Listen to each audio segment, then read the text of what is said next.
Bom dia, irmãos, paz seja convosco. Vamos à nossa 39ª aula da nossa escola bíblica. Nós falamos a semana passada sobre a multiplicação, sobre os fariseus, sobre incredulidade, e nós vamos dar início a Jesus andando sobre as águas. Mas nós não vamos falar detalhes sobre esta passagem. Por quê? Porque lá em Mateus 14, 22 e 23, nós já tivemos esta aula. Então, nós vamos passar hoje para o ministério de Jesus. Estamos falando do Evangelho de João, capítulo 6, versículos 22 e 23. Eu espero, como sempre digo, que você esteja gostando dessa aula.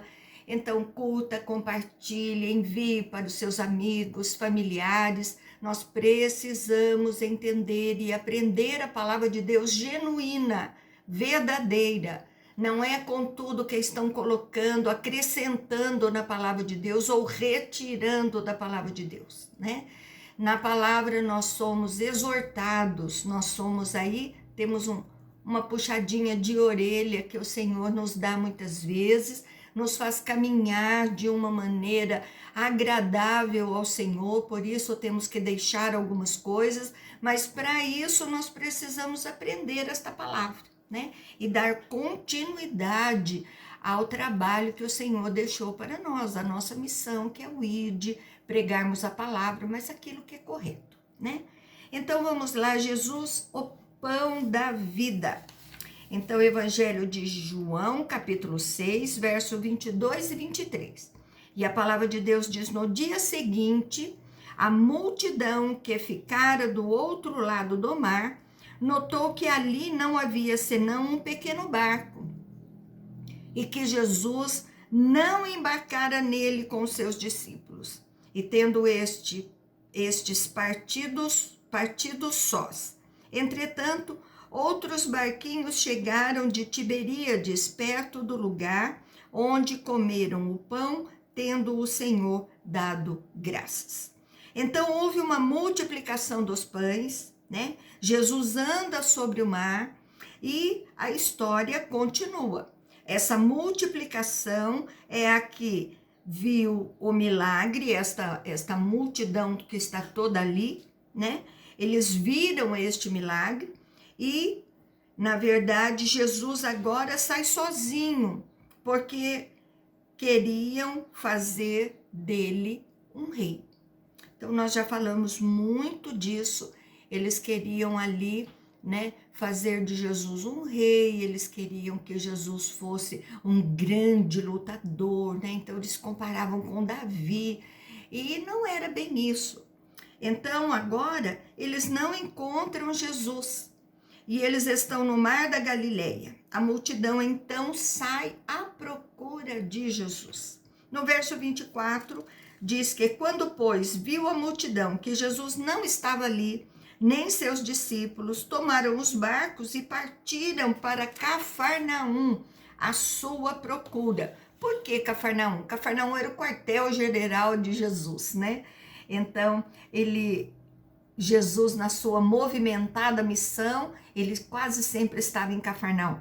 Verso 25 e 26, e tendo-o encontrado no outro lado do mar, lhe perguntaram: mestre, quando chegastes aqui? Perguntou-lhes Jesus, respondeu-lhe Jesus, em verdade vos digo, vós me procurais, não porque vistes sinais, mas porque comestes dos pães e vos fartastes. A pergunta era como Jesus havia chegado naquele lugar, mas a resposta de Jesus é outra coisa, porque ele tem um objetivo para eles estarem ali atrás de Jesus, é porque eles se alimentaram, porque eles comeram. Em Jesus 6:59, lá na frente ainda, em João, nós vamos ver que a conversa é na sinagoga de Cafarnaum, onde a multidão encontra Jesus. E ele ensina a multidão, ele enxerga o coração das pessoas e nós não vemos esse coração, né? Eles viam em Jesus alguém que pudesse fazer algo físico por eles, um rei que acabaria com a fome, as dificuldades por causa do Império Romano, né? E o sinal foi apenas uma motivação, porque eles queriam mais bênçãos. No verso 27 e 28, a palavra diz: trabalhai, não pela comida que perece, mas pela que subsiste, para a vida eterna, a qual o Filho do Homem vos dará, porque Deus, o Pai, o confirmou com o seu selo. Dirijam-se, pois, a ele, perguntando: que faremos para realizar a obra de Deus? Então, Jesus começa a fazer uma comparação com os alimentos. Então, ele vai fazer do alimento físico com o alimento espiritual. O objetivo de Jesus é mostrar que eles precisam do alimento espiritual, que será dado pelo Filho do Homem, Jesus. Então, o selo era algo comum, que autentificava, né? Dava autenticidade a uma determinada coisa.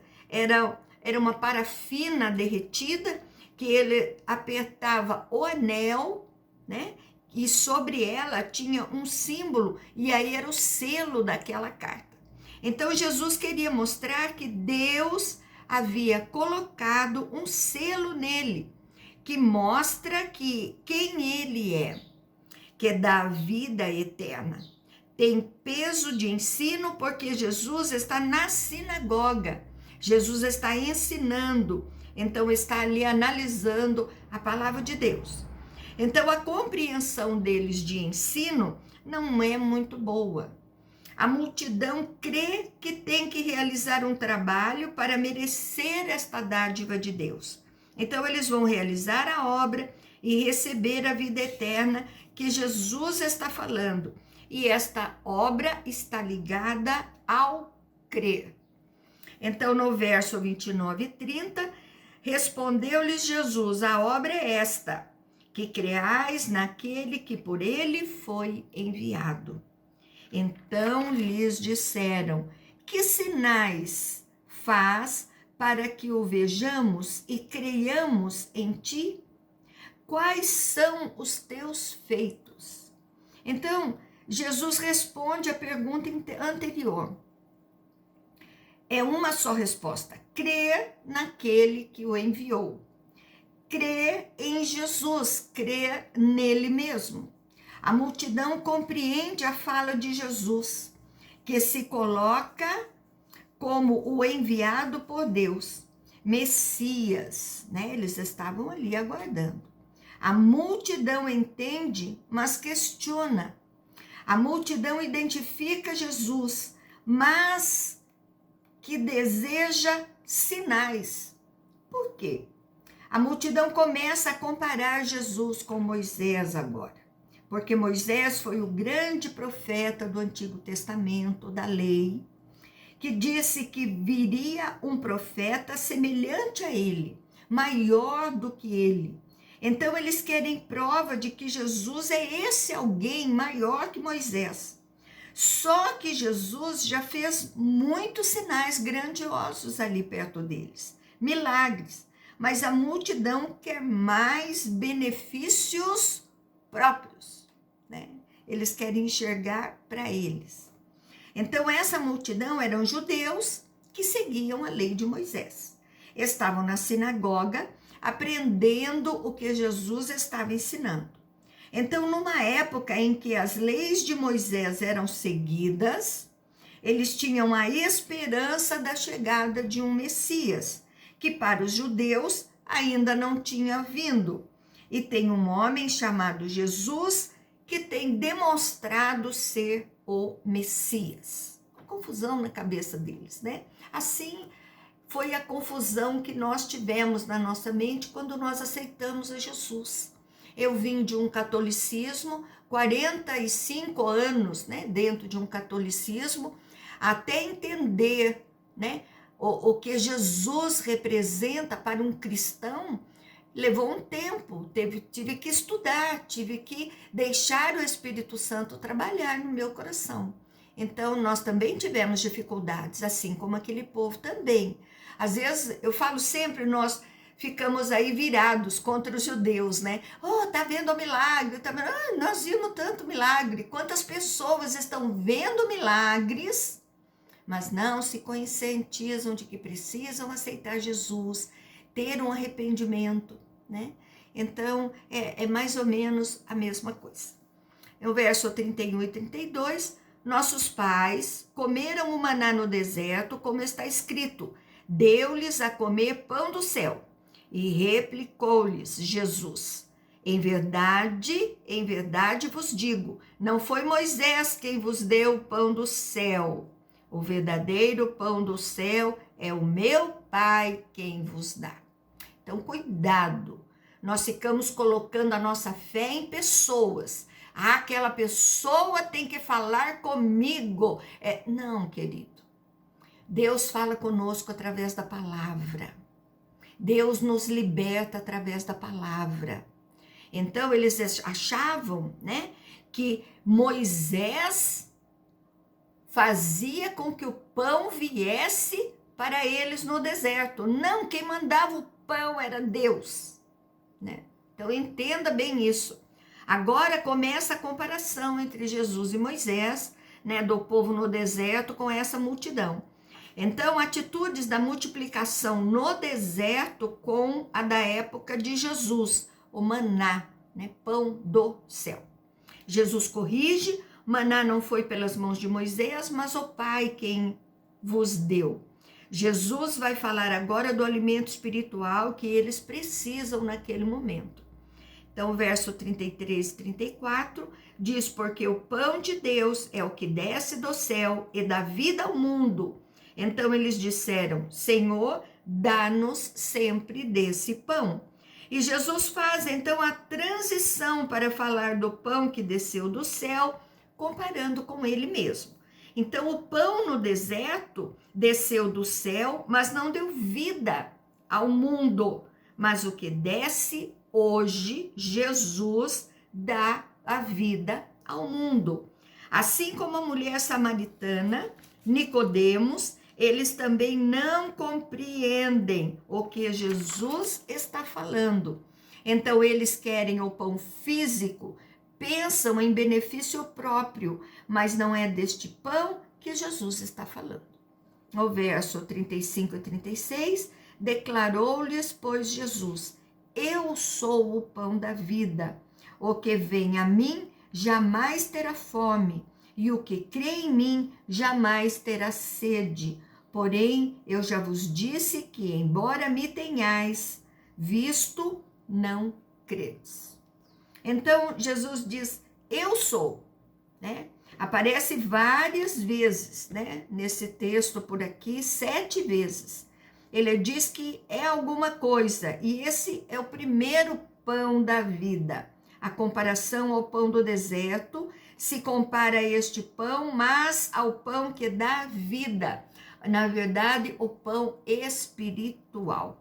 Jesus fala que crer e ver são duas coisas que fazem parte da conversão. Crer em Deus e vir para Deus. Estar na presença de Deus, né? Fome e sede espirituais. Então, Jesus destaca a falta de fé, mesmo tendo ouvido e visto tudo isso. Então, ele liga na mente das pessoas que só ele poderia ser o Messias. A multidão só enxerga pão físico e Jesus queria mostrar que ele era o pão vivo que desceu do céu. Então, no verso 38 e 39, todo aquele que meu Pai me dá, esse virá a mim. E o que vem a mim, de modo algum o lançarei fora. Porque eu desci do céu, não para fazer a minha própria vontade, e sim a vontade daquele que me enviou. Então, Jesus agora demonstra a soberania de Deus. Não conseguimos crer por nós mesmos, mas pela graça que vem de Deus e é que somos salvos. Então, muitos iriam crer, mas nem todos estavam dispostos a ir até Jesus. Então, tem a ação de Deus, tem a nossa ação também de ir, de seguir. Então, quando essas duas coisas acontecem, o crer e vir, Deus não rejeita, ele acolhe. Jesus está preparando a eles para falar que iria morrer no lugar dos nossos pecados. Jesus ainda não falou isso. Então, no verso 39 e 40, diz: e a vontade de quem me enviou é esta, que nenhum eu perca de todos os que me deu. Pelo contrário, eu o ressuscitarei no último dia. De fato, a vontade de meu Pai é que todo homem que vir o Filho e nele crer tenha a vida eterna. E eu o ressuscitarei no último dia. Então, a obra da salvação é perfeita, não existe erro nela. Jesus está falando de salvação presente agora, crer e vir. E o último dia, ele fala de ressurreição. Verso 41 e 42 diz que murmuravam, pois, dele os judeus, porque dissera: eu sou o pão que desceu dos céus. E diziam: não é este Jesus, o filho de José? Acaso não lhe conhecemos o pai e a mãe? Como, pois, agora diz: desci dos céus? Eles desdenham de Jesus. Então, os judeus presentes são comparados com os do deserto, lá em Números, capítulo 11, versículo 1, né? Lá no Antigo Testamento, a multidão murmurava. E agora a multidão murmura também. Eles estão vendo milagres, estão vendo tudo, assim como aquele povo também via os milagres, né? O sapato crescia no deserto, a roupa não perecia, o alimento não faltava, a água não faltava, mas eles continuavam murmurando. Então, a fase de que Jesus desceu do céu incomoda essas pessoas. Eles não compreendem que é Jesus, né? Conhecemos sua família e sabemos de onde ele vem. Ele não veio do céu, ele é de Nazaré.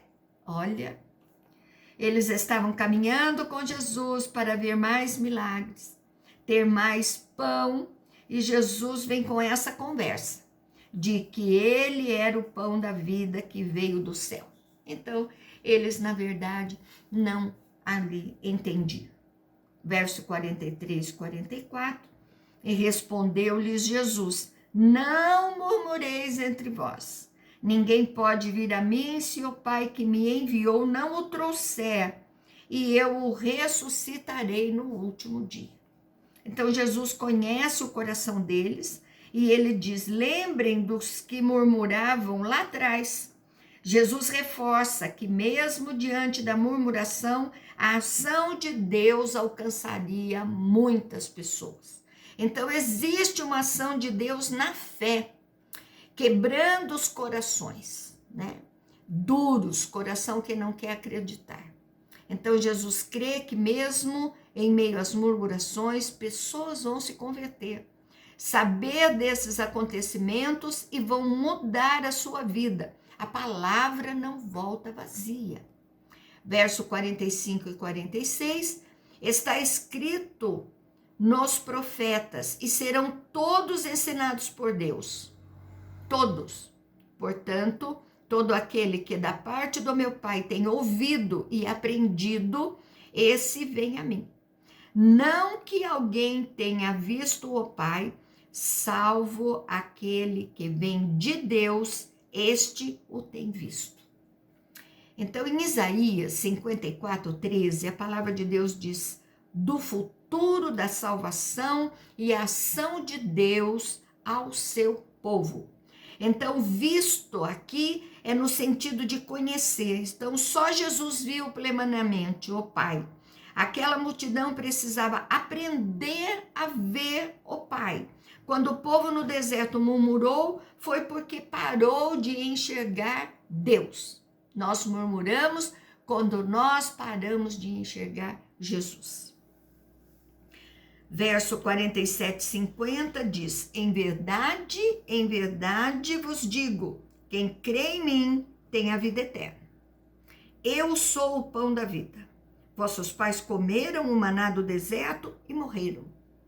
Este é o pão que desceu do céu, para que todo que dele comer não pereça. Então, salvação é uma realidade presente. Quem crê tem vida eterna. O maná era físico, mas o pão que desceu do céu tem a vida eterna. Então, no verso 51 e 52 diz: eu sou o pão vivo que desceu do céu. Se alguém dele comer, viverá eternamente. E o pão que eu darei pela vida no mundo é a minha carne. Disputavam, pois, os judeus entre si, dizendo: como pode este dar-nos a comer a sua própria carne? Eles nunca entendiam nada.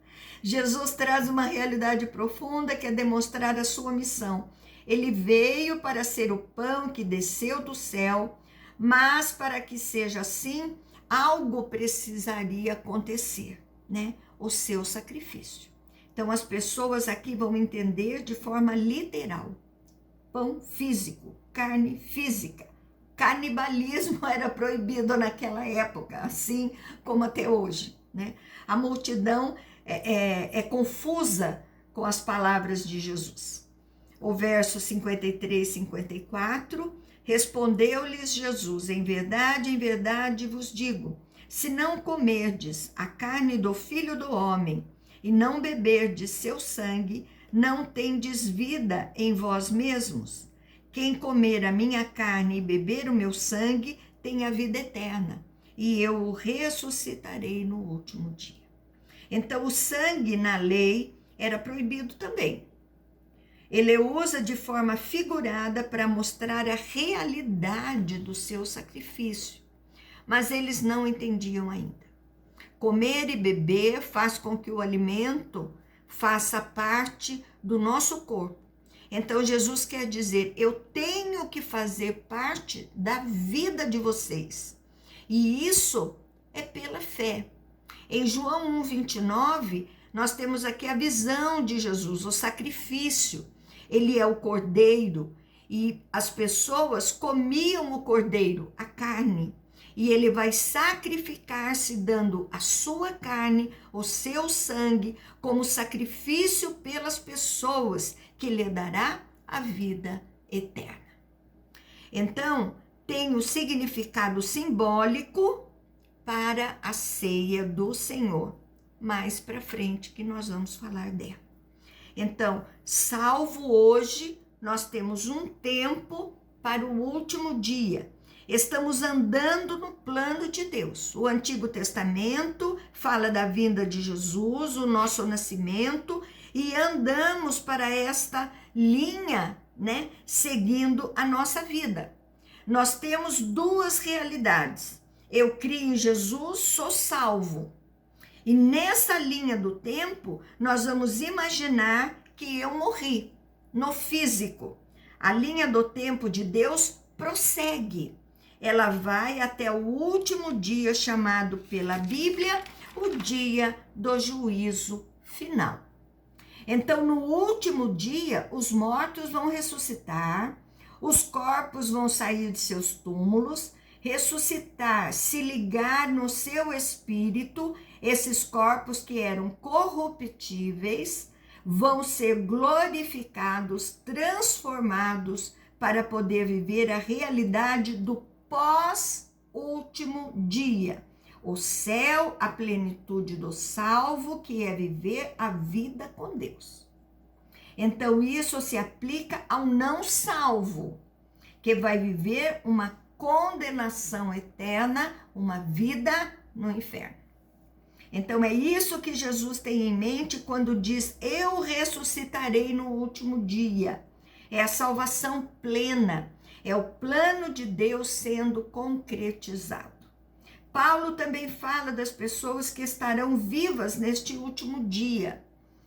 não irão morrer, vão ter seus corpos transformados também, para se juntar à realidade dos primeiros, né? E morreram. Então, Jesus quer mostrar com esta fala: a salvação é uma realidade presente. A salvação alcança a sua plenitude no final, quando o plano de Deus é concretizado e vamos viver para sempre com o Senhor. É uma garantia desse plano de Deus nos que creem nele. Então, nós temos aí uma vida a percorrer até o último dia. Então, este tempo de salvação ao último dia, nós temos que cuidar da nossa vida, continuar andando com Jesus, continuar obedecendo a sua palavra, porque senão nós vamos perder a nossa salvação. Então, cuidado, pessoas aí vão falando, né, de que eu sou salvo, sempre salvo. Não é assim, não. Você não pode levar a sua vida de qualquer jeito. Verso 55, 56 diz: pois a minha carne é verdadeira comida, e o meu sangue verdadeira bebida. Quem comer a minha carne e beber o meu sangue, permanece em mim e eu nele. A comparação continua sobre comida e bebida. A ideia é de estar junto, ligado, trazer para dentro do corpo na forma física, e espiritualmente é crer e trazer Jesus para dentro da vida, para dentro de nós. Isso se desenvolve na nossa vida. Permanecer em Deus no fato de guardar os seus mandamentos, obedecer a sua vontade, isto é permanecer nele e ele em nós comer esta carne. João 55, 58, 57, 58 diz: assim como o Pai que vive me enviou, e igualmente eu vivo pelo Pai, também quem de mim se alimenta, por mim viverá. Este é o pão que desceu do céu, em nada semelhante àquele que os vossos pais comeram, e contudo morreram. Quem comer este pão viverá eternamente. Então, Jesus fala da ligação entre ele e o Pai, como exemplo da nossa ligação que devemos ter com a nossa fé em Cristo. Faz, então, a crítica do pão do deserto, que eles se orgulham tanto, mas era um pão físico, mas Jesus é um pão espiritual. E, igualmente, ele faz a comparação de Jesus e o Pai e Jesus e nós, né? O Pai é a união com Cristo e Cristo é a união conosco. Então, a união plena do propósito, do objetivo, da obediência. Devemos seguir como padrão a união entre o Pai e Cristo. Nós, nos unindo a Cristo, nos unimos também ao Pai, que traz esta união que é a salvação. Amém? Vamos parar por aqui. Nós estaremos dando continuidade na próxima semana. Amém? Que você tenha tido uma compreensão, então curta, compartilhe, comente. Se tiver alguma dúvida, deixe ali a sua dúvida. Nós estaremos explicando para você o propósito de Deus, o que ele está querendo dizer Jesus ali com aqueles judeus, né, questionando ele sendo ou não o pão vivo que desceu do céu. Então tenha um excelente domingo, continua guardadinho e um beijo grande aí no seu coração.